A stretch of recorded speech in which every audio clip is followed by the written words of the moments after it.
We think we're doing it. Wow. This match. First off, wow. We always wait for people to jump on before we start talking about the game for real. But we have two things counting against us. Three things. One, I can't imagine anybody watched till the end, so there might not be anybody joining us at all.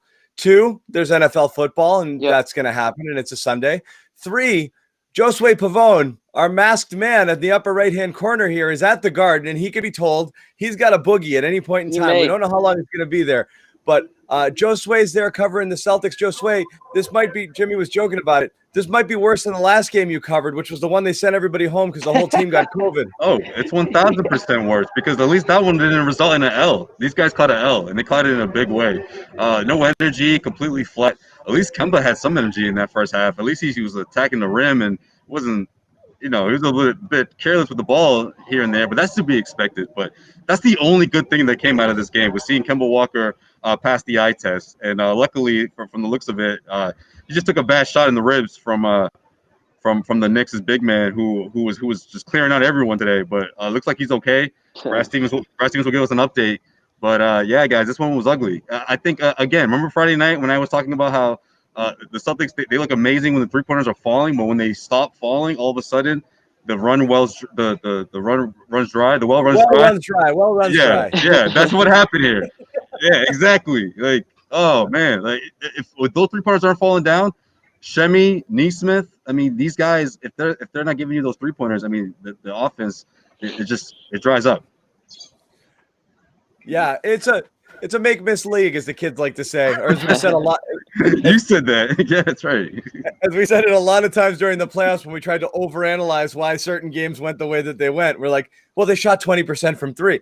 This was one of those nights where I'm going to go. I mean, we're going to go well past shooting here. This was maybe the worst effort of the Brad Stevens era of wire to wire for 4 quarters that any team has ever played. They played their worst 3 quarters.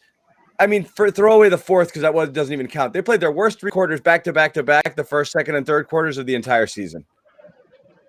Yeah, and you gotta burst the Kemba at the beginning there, like some energy from him in the early portion. You got that pick and roll to go to Thompson, but the sloppiness stemmed from him. They want to get him some time on the ball. They want to get him some comfort. Oh, you're blaming Kemba now, Bob. Wow. Nice. He was on the first quarter when they built that deficit. Nice. It's necessary. They're going on the road for 9 of the next 11, so it's not going to be practice time to get him integrated. But he had just done a light walkthrough on Thursday, the pregame on Friday. That's all he's done before this. So conditioning's probably not there with him. All the comfort, flow of the game stuff. He was but the smile was there. The smile. Yeah, I mean, he'll be fine in time. But he was so smiley.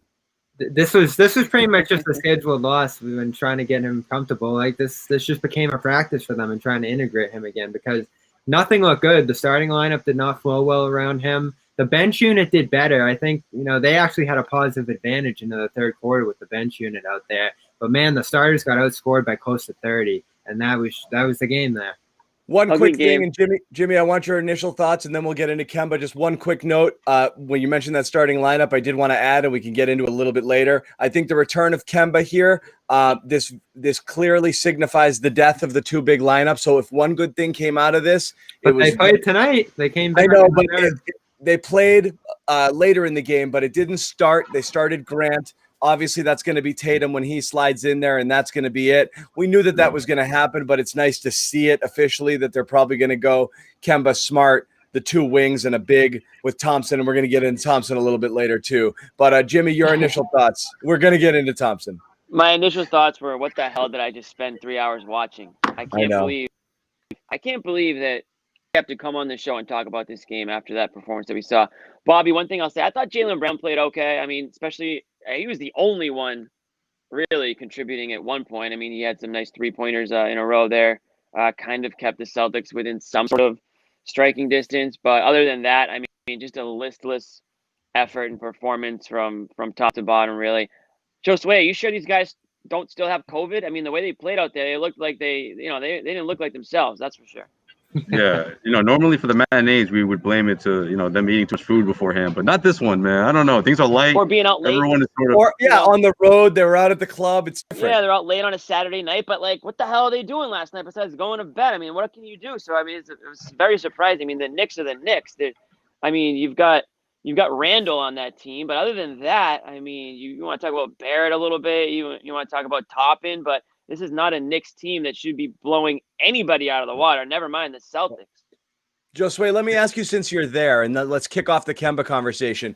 On TV, a lot of people thought he looked like he was moving well. You saw him a ton in person last year at the Garden, and other games, obviously covering him on the road as well. But I mean, you saw a lot of Kemba Walker games last year. How did he look in person there where you're watching him moving around? I thought he looked great. And I wasn't just saying that because of him scoring points. Again, it's always the eye test with Kemba. And that sort of tenacity and that relentless attack, that's the Kemba that we sort of missed throughout the postseason. We saw a little bits of it, right? We saw glimpses of that. But to see that out of the gate and to see it continue throughout, again, it wasn't pretty. It got sloppy at some parts. Tristan Thompson couldn't catch some of his passes. Some of those passes were terrible passes. Either way on either side of the fence on that one. But overall, I just thought he looked great. I just think you see the torque and the movement of that knee. Hey, that knee though. He's getting to the lane. He's not showing any resistance. And that's only going to get better as he gets more reps in. I don't know about great, but he looked comfortable at the very least. He can twerk. He can make the adjustments, and he can do all the things out there from him. Yeah, not be twerking out there. That's about all you saw from him tonight. The shooting's not bad. That worried me. He had some open looks from three that he wasn't able to nail. But that I'm not as worried. None of this stuff is crazy worrisome that we saw from them. The injury was when we saw him go down, it was like, oh, is the knee aggravated again? But he took that hard bump from Noel, and that was the game for him. So like I said, this was basically a scheduled practice for Kemba. It looked like it too. He was walking around on defense a lot of times too. I mean, it was obviously go in there, get some shots up, get some reps in. Don't press it too hard. Get out. Whatever happens, we'll take it. If honestly 2-3 more shots fall, we're like, okay, that's fine. That was pretty good. You wanted to see him jack shots. I don't care that he missed 10. You want to see him get them. And the fact that a lot of them were open is probably a good sign, because that's what you want. You want him to be able to get his looks, and then you have to hope that they go down. So I'll say on that part, it was positive. On the other, he didn't look like a special. You just looked like another guy. And it's fine. He's rusty. First game back. Everyone else has been playing. They're 15 games into this thing, or 12, whatever. So it's understandable. I mean, he's way behind everyone else right now. People are looking for pizza talk already. It's honestly a pizza talk kind of game. It's a pizza talk kind of game. Yeah, I mean, we should have saved it. We should have saved that whole thing. Should have started with pizza and then made them beg for us to talk about the game. I don't think anybody's begging for us to talk about this game, but we have to fulfill our duties and do so. So, John, what's this? You about to trash Tristan Thompson? Is that what's going on? Am I? I don't know. I'm asking you. I don't know if I was about to. I just, I don't know if I'm about to. Okay. I thought you were. I feel like I thought he was too. That's where I was. I mean, I feel like I think I had 3 points. I think some of those shots he passed up, man. It was frustrating. I think I'm where I am I think I'm where I began with Thompson, but it's getting worse as time goes on. And I don't really what I said about him before the season started was he'll be fine. Not somebody to get excited about. By the end of the 2-year contract, we'll be glad he's gone. I feel like we're almost getting there now. And it's a little early, but like I'm not loving a lot of what I'm seeing out of Tristan. He tries really hard. I'm just not loving a lot of what I'm seeing at this point. And I'm trying hard to see it because I like him. You are trying. No, he's putting in a lot of effort and he battles a lot and he grabs boards and he does some things, right. But like, man, like again, catching the passes, inability to finish in close, to get really anything going offensively. He couldn't get the putbacks to go either tonight. If you get he's getting the boards and he can't get the putbacks, all of it. Yeah. Yeah. So it's not off to a great start for him so far. What I thought we'd see from him with this team is a game changer on defense, and you're not seeing cohesion and chemistry with him and the other Celtic starters either. So as we get toward this Tatum return, and that could be coming up at some point, probably during the next homestand. They'll go on the road now for 2 games. Doubt Tatum will make that trip. I think maybe you think about rejoining the starters from last year: Kemba, Smart, Brown, Tatum, and Tice.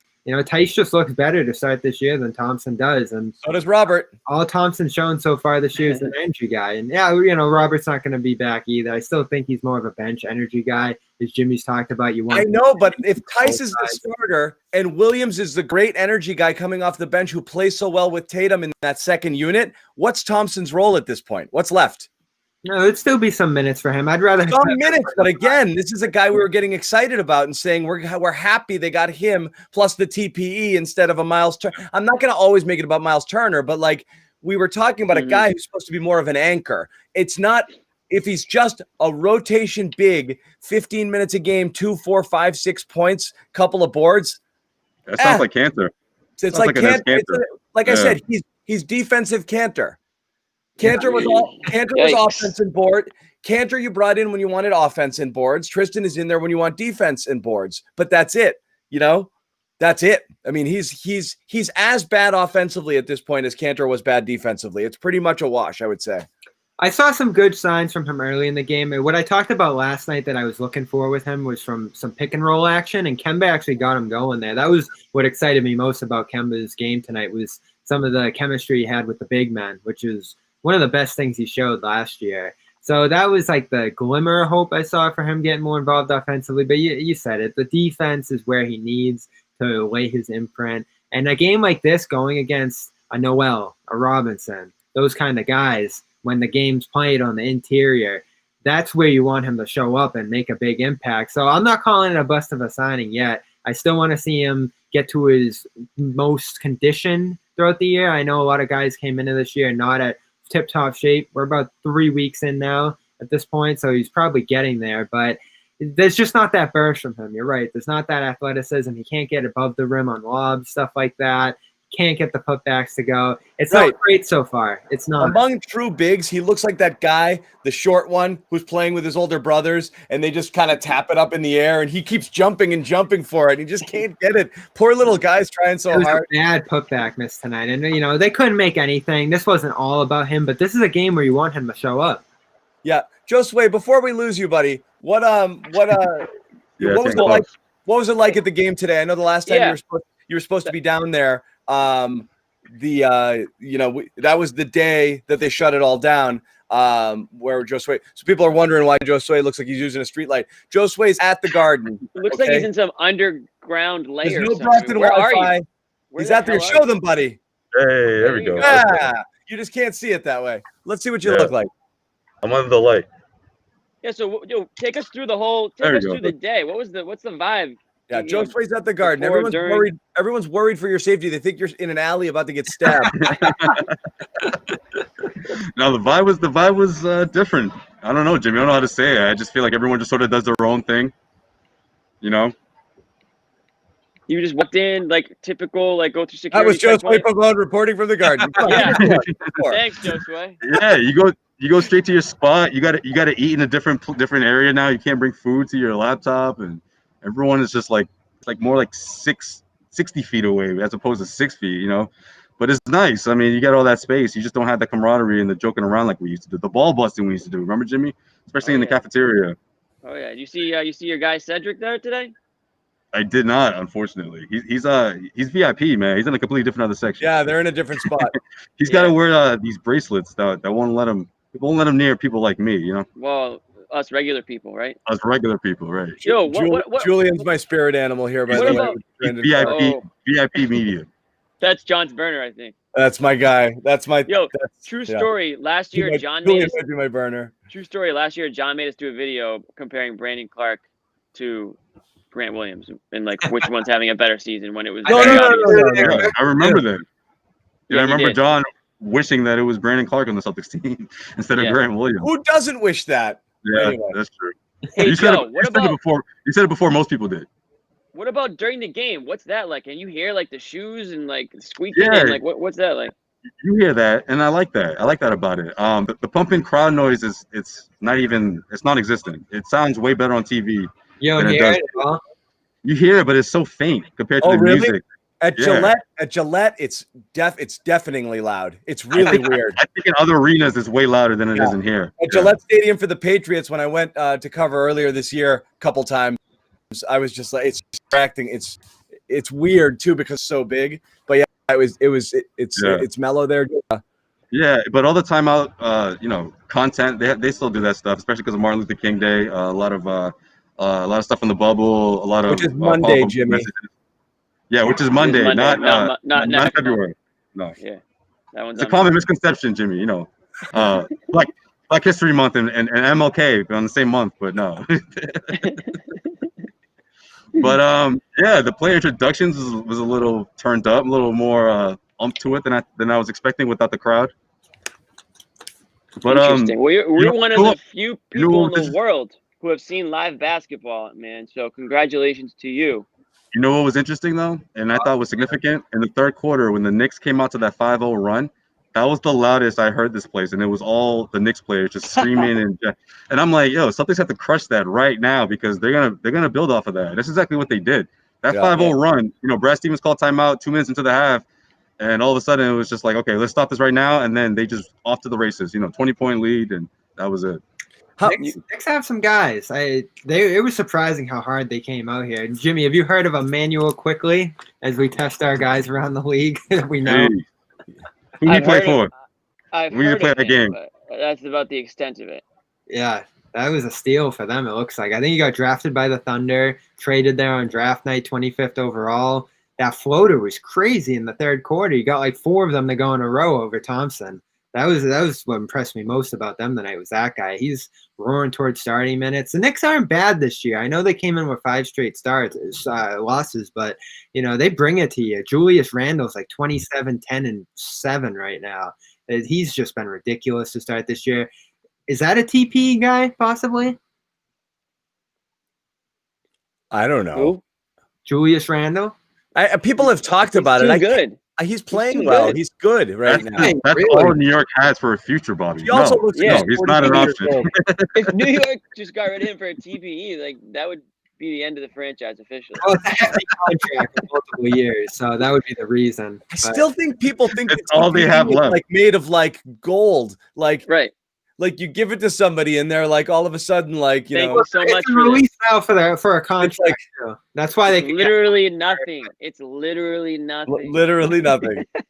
It's actually nothing. Can you give me something for nothing, please? Thank you. Yeah. Hey, Randall's looking really good. Do you guys want anything for him? This is not gonna happen. Sorry, Bobby. We didn't mean to kick you off like that, but when you say every time you piss off Bobby, bro, oh, there he is. There he goes. Yeah. Sorry, Bob. Yeah, come on, man.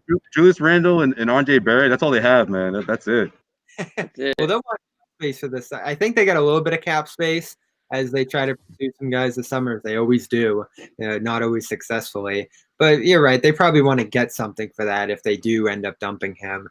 But he's at peak value right now. The way he is starting this year is just crazy. That's a guy the Celtics could have drafted back when they took Marcus Smart. Didn't get off to the best start in L.A. Bounced around a little bit. I think he was in New Orleans before this, and then he ends up there. He's been awesome. So. Well, don't forget, he didn't want to come to Boston, Bobby. He wouldn't even work out for the Celtics, so they didn't really have much of a choice. Yeah, he wanted to go out west, from what I remember, which he did. He went to the Lakers. Josue, was Romeo out there pregame today? He was not. No, I saw a lot of Waters though. Actually, Waters came out here postgame. He just got in a couple sprints and then ran. I don't know. Maybe he didn't do something right in practice, so he had to pay for it, I guess. But, yeah, that's Are guys shooting around? No. No, Romeo. I haven't seen him. John, you can't put up every comment that you see. Some of them are so stupid. Like, what is Dynasty talking about? What was Dynasty talking about? That comment from Dynasty saying like Jaylen Brown once again didn't show up. Like, what are you talking about? No, sometimes when I go to punch one, it jumps to another. So I miss. That had to have been it for that one. I miss. Yeah, I think that does happen because I'll see John just take something down right away sometimes. Yeah, I misfire sometimes. He's been doing it. It was an okay. You put the boomer in charge of the comments. All of a sudden, like everything's going all over the place. I know John's having flashbacks of here you go again, John. What is that? Like, I just did it to rile you up. No, John was having flashbacks of Dunk Hunt. Remember that Duck Hunt with the Nintendo gun? That's Oh, what he yeah. was doing. I had Duck Hunt. Guys, The timing on that had to be on point. Duck Hunter. so Yeah. the only I'm trying to think of big picture things to take out of tonight. The only thing I'll say is now that they have 4 guards in the fold playing, didn't it feel like Jeff Teague played a little too much early on? He was out there just missing shots, 0-4, threw that pass back on the fast break, 10.5. He was awful again, 0 points in 14 minutes. And this is what we're going to be doing with him. It's going to be 17 one night, 5 games in a row of him shooting, 30% and under. And this is the experience with him. And now that you have Pritchard, Kemba, and Smart, and Brown, of course, I don't see a need to play him. Yeah, he might be on the outside looking in after the emergence of Pritchard and Kemba's return. Certainly. I mean, he's just a depth guy. He was the depth guy when they signed him, but I think obviously they didn't know what they had in Pritchard. So I mean, I have no issues with the signing still. I mean, it's short money and he's a veteran guy. So I think that, like you said, Bobby, there will be a game where he will be a factor. Probably more than not, he's not going to be a huge factor. But for me, the only takeaway from this game is, like, literally the only takeaway anyone can have from this game is how did Kemba look? And, like, what, as long as he doesn't have any pain after the game and he, can, suit up for the next one and everything else, like, that's pretty much my only takeaway from this game is Kemba Walker's performance or just the fact that he was out in the court. I mean, hand up, I thought he was going to be another month away from even playing. So I'm not going to sit here and criticize him for going 3 for 13. Apology, Cam. No, I said no, not yet. I will apologize after a few games. If he sits out, if he had to sit out every year of the game, or if he's not playing minutes, or if he's playing like this every damn game, then I don't think I need to apologize. But I will say that he is back a lot sooner than I thought he was going to be. Yeah. Yeah, well, when I said February, I was thinking no minutes restriction, full ready to go. So maybe I'm off by a week or so, but this is sort of the timetable I had in mind. It's less than that. March. Again, the story, this isn't a matter of like trying to duck an apology, Cam. We've seen this story before. Right. We've seen this movie before. Guys come back, everyone's like, see, and then they get shut down again. And then it's like, oh, it's just planned maintenance. It's totally fine. And then they're out for a month and a half. So let's give it. I want to see Kemba play, look something like Kemba, not have any setbacks. And after a month or so, and if he makes it through the year, we'll be like, oh, okay, it was fine. But you have no idea right now, how many times you see a guy come back and then they're like, okay, there was more swelling than we expected, and it's like, oh, here we go again, so that's the next few days actually are the ones that I think are most important. If he comes back, he plays in I mean, they're lucky. They got 2 days off, but before Philly, it's one of those rare 2-day breaks. So you don't have to play again until Wednesday. If the hip thing or whatever it was isn't a big deal, he should come back, but anything pops up, well, he's not feeling great, or we're just going to give him a little more time. Then we're a little worried. Right. So did they say it was a hip today? I don't know. It felt like he got hit in the. Where did he get hit? I thought it was ribs. He kind of fell on his ribs or something. I don't know. They didn't end up saying what it was that he hurt, but I guess probably just a bruise or something. They didn't come out with any report or anything like that.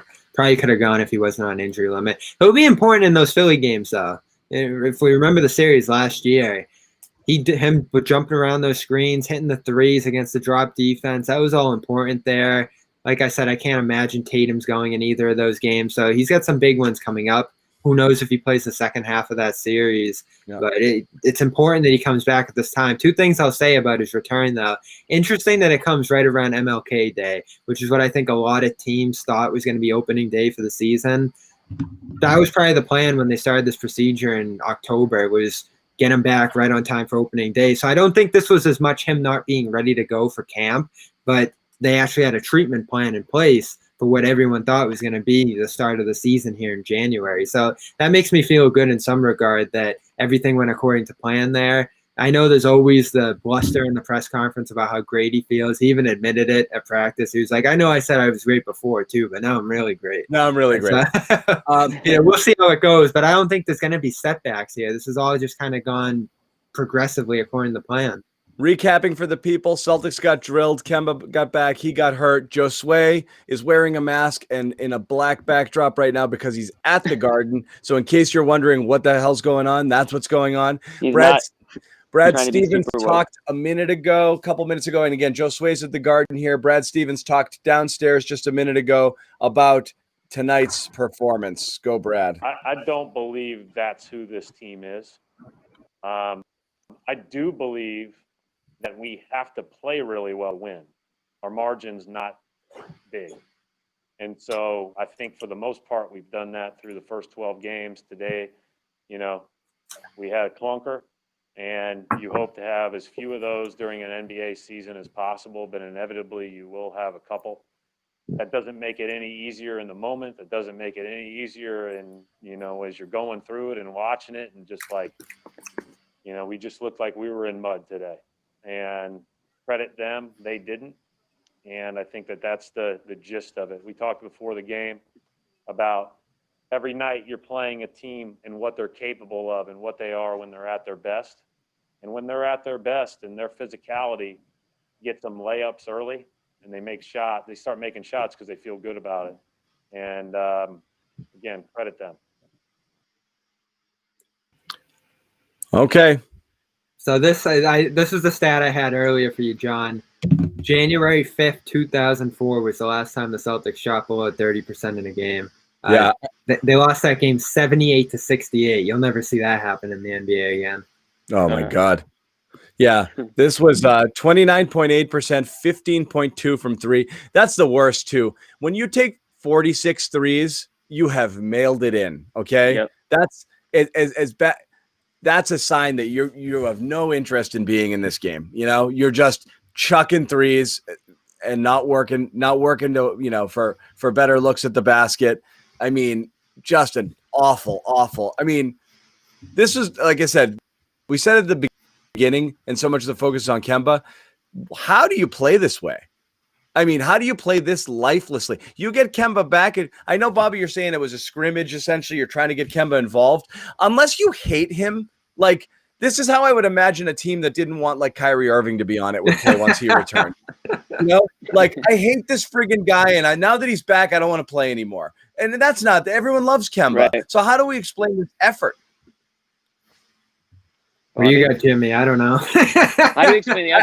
I can't explain. Or maybe you just chalk it up to every once in a while this shit happens. But I mean, it's not normally this bad though. This is probably the worst loss of the Stevens era in terms of showing up. Worst all around effort, four-quarter effort. Worst all around four-quarter effort in the Stevens era. I think. Yeah, and that's not good because again, you can chuck it up to being a bad game. You know, blowouts happen. He always says that you're gonna get blown out a couple of times a year, but.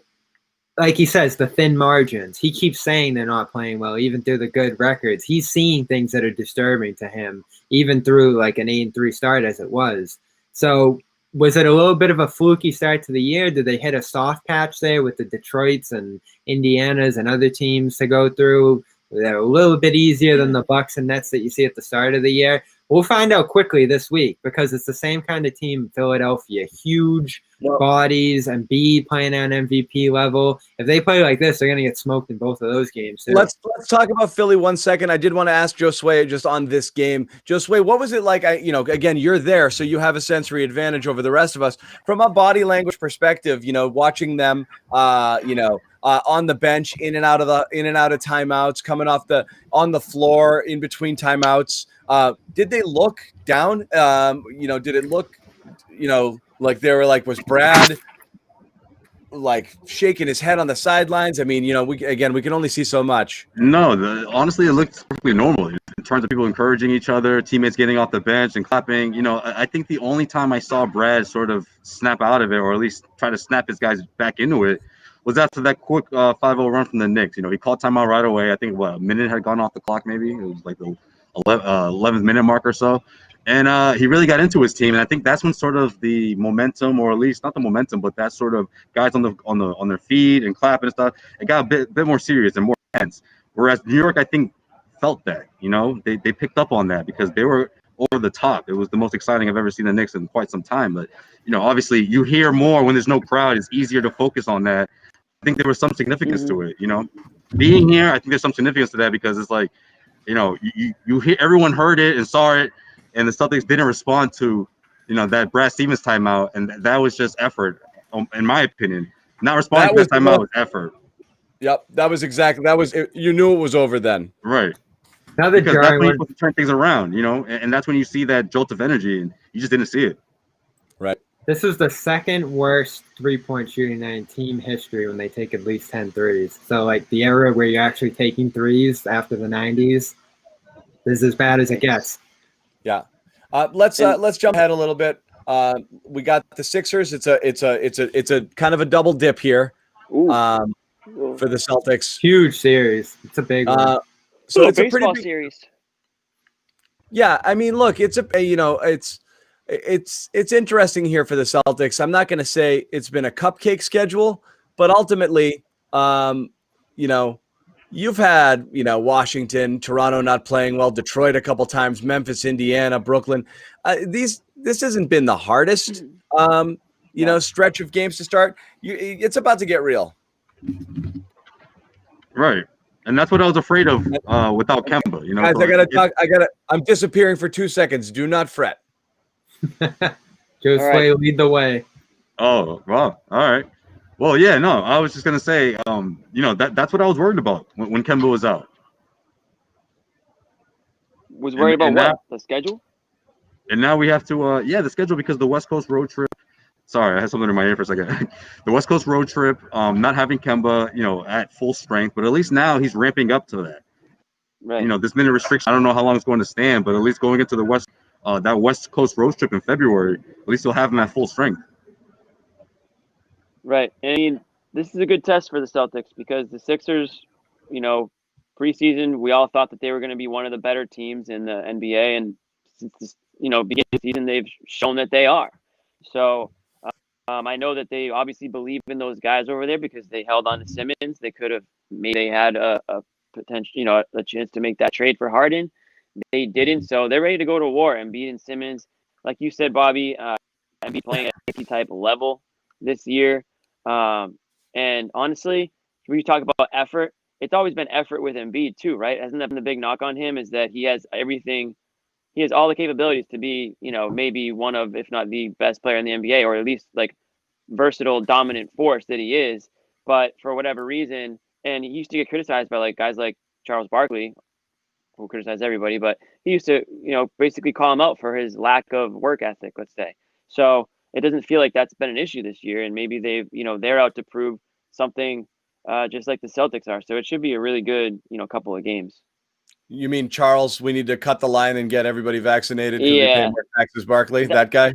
That might be his worst. That's not my. That's his worst take I think I've ever. That's one of the worst takes I've ever heard. That's who he is, though. That's who Chuck. That's who Chuck is. He's had some big ones this year. I didn't think he was that far off the reservation with. That's who he is. But man, that was a because wild. they pay high taxes. Wildly That's what he dumb. said. That's who he is.